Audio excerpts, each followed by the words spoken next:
Donc bonjour à tous et bienvenue dans ce podcast avec les de la chaîne Science for All. Alors ce podcast fait partie d'une série de podcasts sur les débats autour du hashtag NoFakeScience, donc je vous renvoie à la description pour plus d'informations, mais vous pouvez écouter ces podcasts de manière plus ou moins indépendante. Et j'ai mis le fichier MP3 dans la description. Alors aujourd'hui on va parler de scientisme. Mais avant de commencer, petite précision suite à plusieurs remarques sur Twitter. Donc, les prend le parti de formuler certaines critiques. Je suis désolé si vous trouvez que c'est une mauvaise chose, mais ce ne sont pas non plus des reproches. Dans le sens, vous auriez dû faire comme ça, vous êtes bête de pas l'avoir fait. Donc on est tout à fait conscient que c'est très difficile d'écrire un texte collectif comme ça, avec une grosse contrainte de place. Et pour ceux qui veulent s'en rendre compte, je renvoie à l'interview de Nicolas Minier, un des auteurs de la Tribune. Je mettrai le lien dans la description. Ok, donc un truc qui est beaucoup revenu dans les débats autour de la Tribune, ce sont les accusations de scientisme. Alors bien sûr, ce qui est important ici, c'est ce que les gens qui disent ça entendent par scientisme. On va en reparler juste après. Mais déjà, pour commencer, ça me semble pas inintéressant de jeter un œil à la définition Wikipédia. Donc la définition qui résulte du consensus des contributeurs Wikipédia. Alors en gros, il y a deux définitions. La première, c'est le fait de penser que, je cite, la science expérimentale est la seule source fiable de savoir sur le monde. Ou encore que la science décrit vraiment le monde tel qu'il est. Et une deuxième définition, c'est, je cite, l'approche selon laquelle les problèmes concernant l'humanité et le monde pourraient être réglés au mieux, si ce n'est parfaitement, suivant le paradigme de la méthode scientifique. Le scientisme considère que l'esprit et les méthodes scientifiques doivent être étendus à tous les domaines de la vie intellectuelle et morale, sans exception. Je vais peut-être déjà réagir à la première partie, la première définition proposée par Wikipédia. En effet, je pense qu'il y a du scientisme chez certains scientifiques, une espèce d'idée selon laquelle seule la méthode scientifique permet d'avoir des connaissances, et souvent par méthode scientifique, il est souvent entendu quelque chose qui a à voir avec l'expérimentation, l'expérience répétée, on va dire, peut-être un peu avec l'observation et parfois un peu p-value quoi. Mais donc si on croit le bayésianisme, en tout cas, c'est absolument pas le cas, et toutes les données en fait sont utiles pour changer son curseur de crédence. Et en fait le bayésianisme a été appliqué à de nombreux problèmes qui sortent, qui en tout cas ont l'air vraiment de sortir du cadre de la méthode scientifique basique. Par exemple, et c'est ma dernière vidéo, je sais pas si elle sera sortie à ce moment-là, mais il y a une vidéo par exemple sur Turing qui a appliqué la formule de Bayes pendant la Seconde Guerre mondiale pour casser des codes nazis, quoi. Du coup, il y a plein de façons, toutes les données sont utiles, et je pense qu'il faut juste réfléchir à l'épistémologie au sens plus général encore, qui est juste comment on arrivait à des descriptions du monde fiables. Et probablement la méthode scientifique en laboratoire, test randomisé contrôlé en double aveugle avec p-value, ne suffit pas. Je pense que c'est à peu près consensuel, ce que je viens de dire. Ok, alors quand les gens parlent de scientisme, en pratique, c'est souvent lié au problème suivant. Donc d'un côté, il y a les sciences dites dures ou naturelles. Bon, j'aime pas trop ces expressions. Mais en gros, les maths, la physique, la biologie. Et d'un autre côté, les SHS, donc les sciences humaines et sociales. Et donc, une forme de scientisme, selon certains, c'est le fait de considérer que les sciences dites naturelles ont une sorte de prévalence sur les sciences humaines et sociales. Donc, par exemple, il y a beaucoup de gens qui reprochent à la psychologie évolutionnaire de prétendre tout expliquer par la biologie, ou du moins de vouloir expliquer trop de choses par la biologie, tout en ignorant ou en méprisant un peu toutes les connaissances issues de la sociologie, par exemple. Ouais, mais je pense que ça, c'est vraiment pas spécifique à une distinction entre sciences sociales et physique, et d'autres domaines, quoi. À chaque fois qu'un mathématicien fait un truc de physicien ou vice versa, il peut y avoir des espèces de communautés qui se clashent. Par exemple, en intelligence artificielle, entre ce qu'on appelle l'IA symbolique et le machine learning, les gens se clashent aussi, quoi, parce que les gens qui ont fait de symbolique maintenant se font envahir par des théoriciens, des gens qui font du machine learning. Donc plus généralement, je pense qu'il faut s'attendre à ce genre de clash, parce que souvent c'est des clashs de communautés. Du coup, il y a souvent un truc un peu de l'ordre de l'hooliganisme pour le groupe, quoi, défense du groupe et tout ça. Et ça conduit souvent à des très mauvais débats, malheureusement.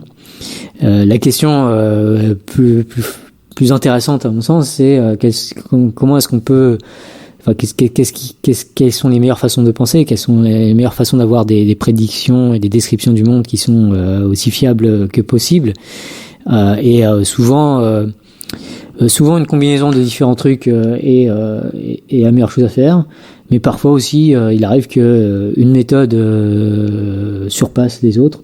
Donc par exemple, si on prend le cas de l'intelligence artificielle, aujourd'hui le machine learning a surpassé les approches d'IA symbolique dans de nombreuses tâches d'intelligence artificielle. Donc je pense que c'est utile d'observer ça et de raisonner par rapport à tout ça et de vraiment de se réfléchir, de se poser la question, en tout cas si on est dans une approche descriptive, de savoir quelles sont les meilleures approches pour avoir les meilleures théories descriptives ou prédictives du monde. Alors par exemple, il y avait la vidéo sur les attentats de Dirty Biology avec Fulloscopy, je mettrai le lien dans la description. Donc une vidéo qui ne dit a priori rien de factuellement faux, ou du moins qui ne s'aventure pas sur des terrains où elle risquerait de dire des trucs faux, enfin je crois. Mais il y a plusieurs sociologues qui ont reproché à cette vidéo de ne pas évoquer l'aspect sociologique dans l'explication des attentats. Et donc de faire une sorte de mute news, comme tu disais la fois précédente, donc de faire une sorte de mute news avec les explications sociologiques, qui pourraient laisser penser que les attentats s'expliquent essentiellement par des phénomènes fulloscopiques, donc des sortes de phénomènes émergents comme dans les bancs de poissons. Ils pourraient donc conduire les gens à ignorer les explications sociologiques derrière les attentats. Alors c'est difficile pour moi de commenter exactement ça. Après, alors, moi j'ai vu la vidéo et je trouve l'approche fulloscopique très intéressante. Donc et en plus très peu connu a priori, du coup j'ai trouvé ça très intéressant d'en parler. Après, est-ce qu'il y avait d'autres méthodes de sociologie à mettre en avant? J'admets totalement mon ignorance ici. Je sais pas trop.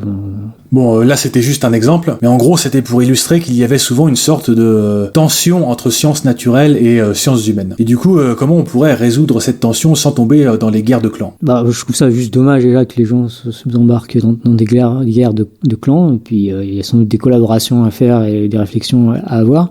Dans le cas de la tribune, c'est vrai que j'ai vu pas mal de tweets de sociologues.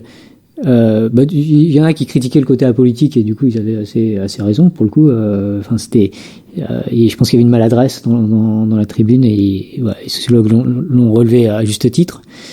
Après il y a aussi eu des discussions autour du fait que la sociologie n'était pas représentée parmi les consensus mis en avant. Les mathématiques non plus n'ont pas été représentées ou l'informatique.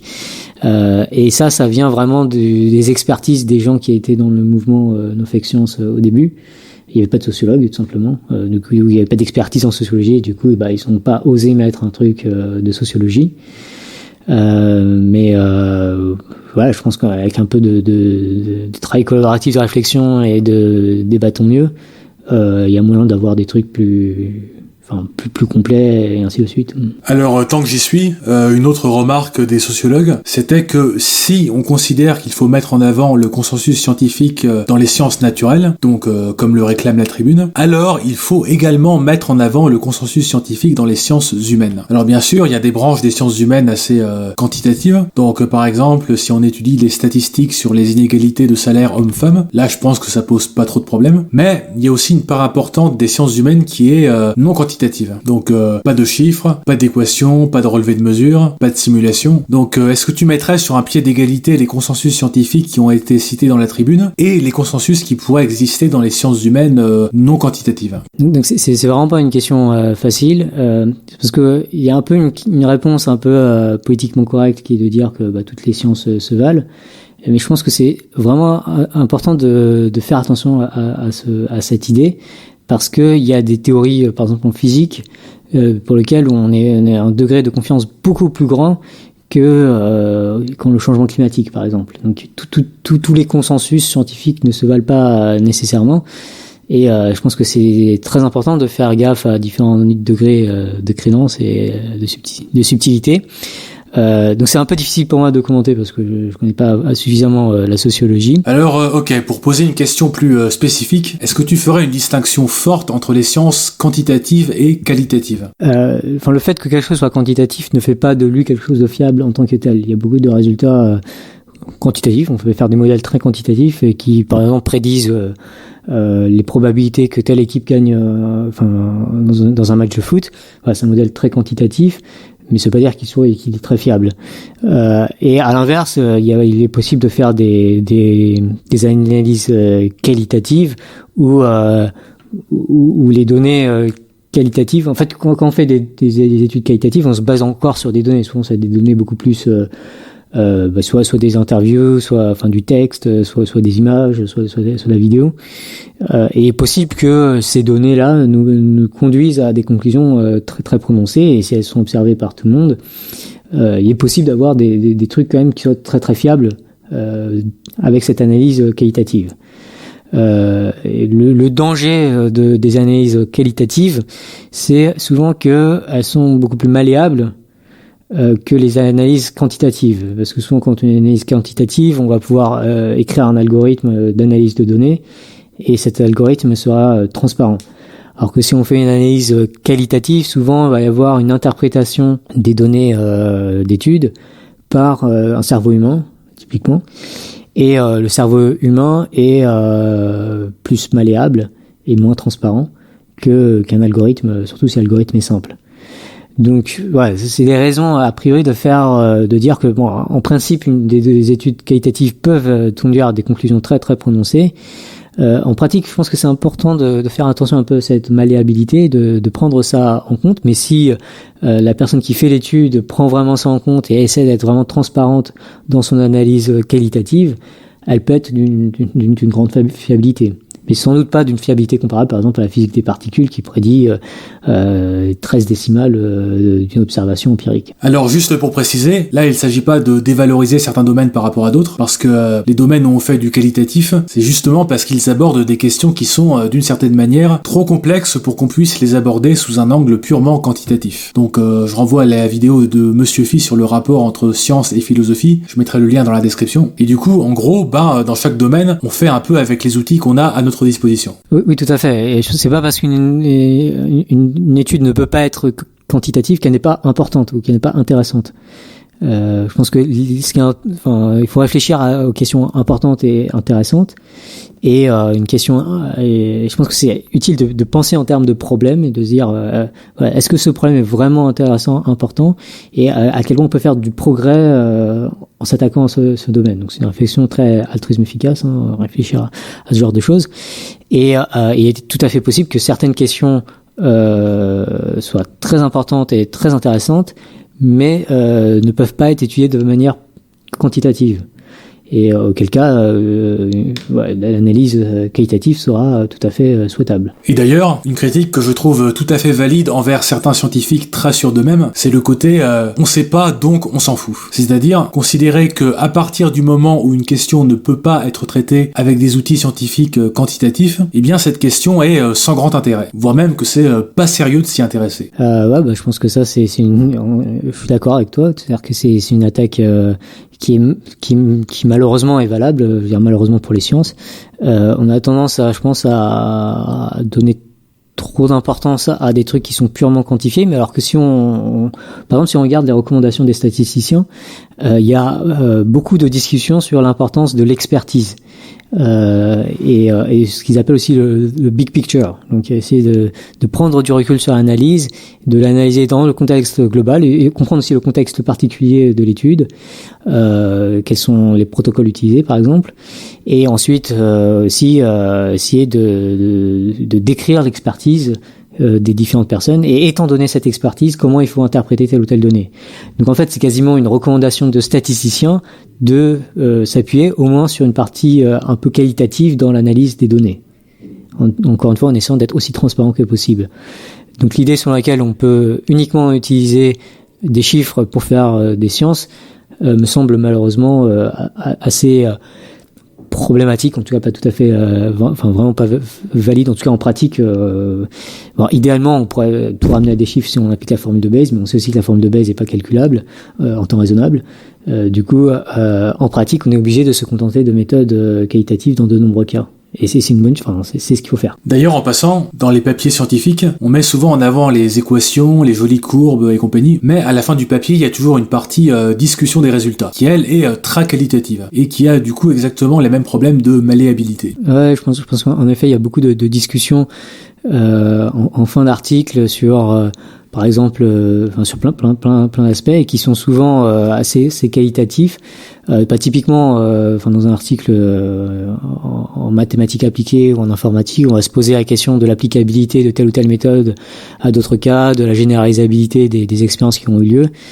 Et souvent, on a une approche très qualitative finalement pour discuter de tout ça, parce que l'approche quantitative est impossible à faire et intractable. Alors, pour prendre un exemple concret de raisonnement purement qualitatif, il y a la thèse d'orthogonalité et la thèse de convergence instrumentale de Nick Bostrom. Donc, pour ceux qui savent pas ce que c'est, j'ai fait un petit podcast qui en parle plus en détail. Je mettrai le lien dans la description. Mais en gros, la thèse d'orthogonalité, c'est l'idée que l'objectif d'une IA est a priori complètement indépendant de son niveau d'intelligence. Et la thèse de convergence instrumentale, c'est l'idée que, quel que soit l'objectif d'une IA très avancée, elle aura très probablement des comportements du type autopréservation, acquisition de ressources, etc. Alors, il y a des chercheurs en IA qui sont d'accord avec ces deux thèses, comme Stuart Russell ou Yoshua Bengio, et il y a des chercheurs qui ne sont pas d'accord, comme Yann Lequin. Mais imaginons par exemple que dans le futur, 99% des chercheurs en IA soient d'accord avec ces deux thèses. Est-ce qu'on pourrait alors parler de consensus sur ces deux idées qui sont purement qualitatives ? Ouais, je pense qu'il y a moyen d'avoir des consensus sur ça, même sans en aller jusque-là. Finalement, si on pose des questions, finalement, par exemple, à des mathématiciens, si la conjecture, l'hypothèse de Riemann est vraie, par exemple, ils vont avoir une approche finalement relativement qualitative de cette question, et ils vont dire étant donné ce théorème qu'on sait déjà, ces simulations empiriques, on a tendance à penser que donc même des mathématiciens finalement ont parfois des approches un peu qualitatives, et c'est encore plus le cas dès qu'on fait des maths appliquées ou de l'informatique. Et du coup, expérience de pensée, si dans le futur la thèse d'orthogonalité fait consensus parmi les spécialistes de l'IA, est-ce qu'il serait alors envisageable de la citer dans une tribune similaire, par exemple ? Alors oui, j'espère qu'on arrivera un jour à ça. Mais pour l'instant, je pense pas qu'il y ait consensus sur la thèse de l'orthogonalité, ce que je trouve assez dommage d'ailleurs, mais je pense que beaucoup de gens n'y ont pas assez réfléchi, mais oui, je pense. Et puis en fait, il y a des conclusions obtenues de façon très qualitative, on va dire, sur lesquelles finalement il y a eu des sondages par exemple sur des informaticiens sur est-ce que P est différent de NP, et on peut dire que une très grande majorité des informaticiens pensent que P est différent de NP. Mais alors, je pense que c'est moins quand même que le changement climatique. Mais et si on y réfléchit, cette hypothèse que P est différent de NP, on a des discussions qualitatives. D'ailleurs, j'envoie vers il y a un blog de Scott Aronson qui discute ça avec des arguments. Finalement, on peut dire que c'est assez qualitatif, quoi. Il y a pas de preuves en tout cas. Et ça, c'est cette hypothèse que P est différent de NP. Pour ceux qui connaissent pas, ça peut paraître bizarre que je parle de ça, mais en fait, c'est une hypothèse absolument cruciale pour l'organisation de nos sociétés aujourd'hui, puisque c'est ce qui justifie le déploiement massif de nombreux systèmes cryptographiques d'aujourd'hui. Mais donc, si, mettons, 97% des chercheurs en IA adhèrent à la thèse d'orthogonalité, eh bien, est-ce que ça lui donnerait le même statut que le consensus sur l'homéopathie ou le changement climatique, par exemple ? Dans le sens où on pourrait, d'une certaine manière, exiger des médias qu'ils mettent en avant ce consensus. Ouais, un point qui est intéressant avec la thèse de l'orthogonalité par opposition à d'autres thèses, c'est que a priori il y a très peu d'enjeux idéologiques, quoique un peu, mais qui vont pas en faveur du coup, je pense, de la thèse de l'orthogonalité, et il y a très peu d'intérêt financier. Et du coup, il y a assez peu de raisons de défendre cette thèse. Alors, je précise encore un peu. Imaginons qu'il y ait plein d'articles dans les médias qui décrédibilisent le mouvement AI Safety, avec des images de Terminator, ou en caricaturant des idées comme la thèse d'orthogonalité. Et j'ai vu passer pas mal d'articles comme ça à ce jour. Donc, est-ce que ce serait envisageable alors de faire une tribune rappelant qu'il y a un consensus sur la thèse d'orthogonalité, s'il y avait un tel consensus, bien entendu. Alors c'est pas celle que je mettrais le plus en avant en tout cas.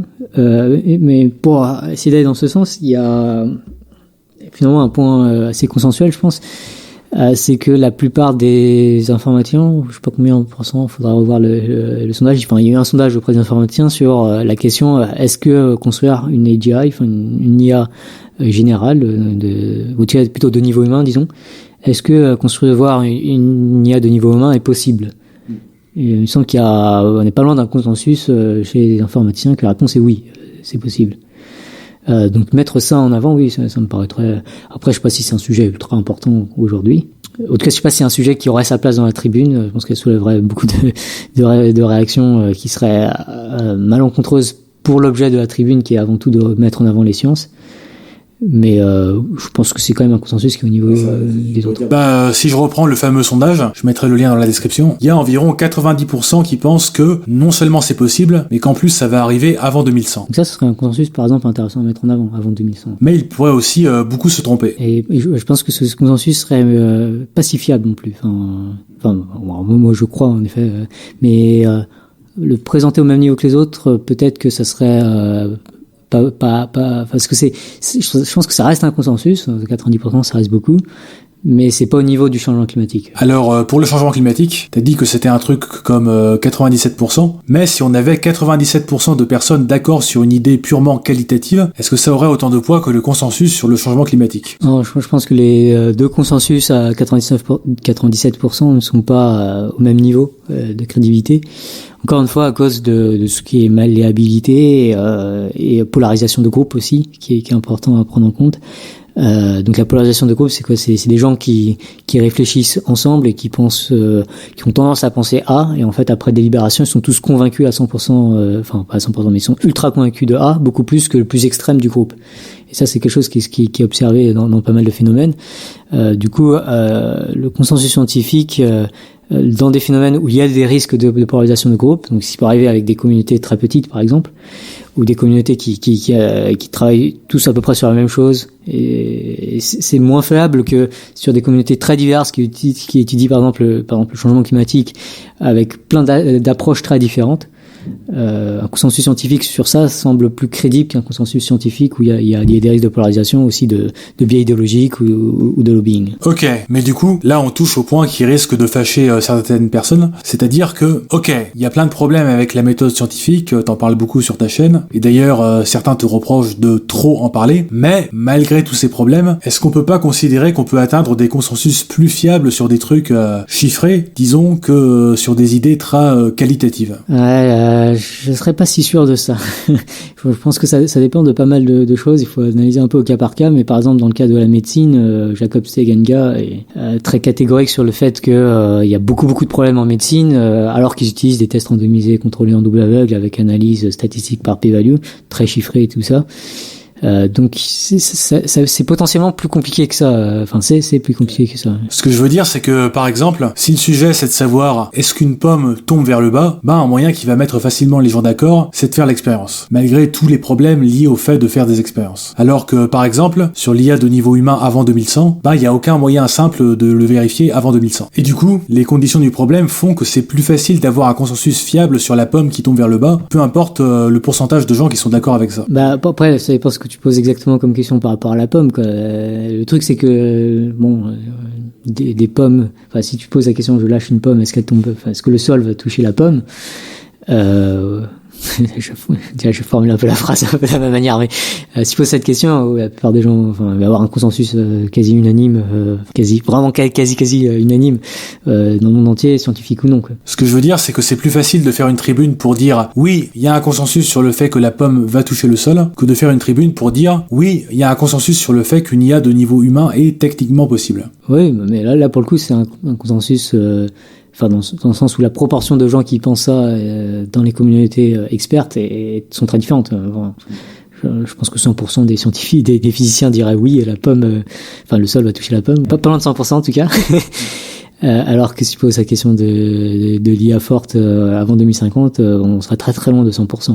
Ok. Il y a un autre problème aussi par rapport à la tribune. Je sais pas si c'était dans une de tes questions, mais c'est le fait d'avoir donc mis un consensus sur chacune des questions sans rajouter de nuances, parce que souvent les consensus scientifiques mis en avant sont des questions politiques, débattues en politique en tout cas, donc par exemple le glyphosate ou le nucléaire ou autre, et souvent c'est des questions qui sont plus complexes que la simple, la question de savoir est-ce qu'il faut investir dans le nucléaire est peut-être plus complexe que juste est-ce que le nucléaire émet du CO2.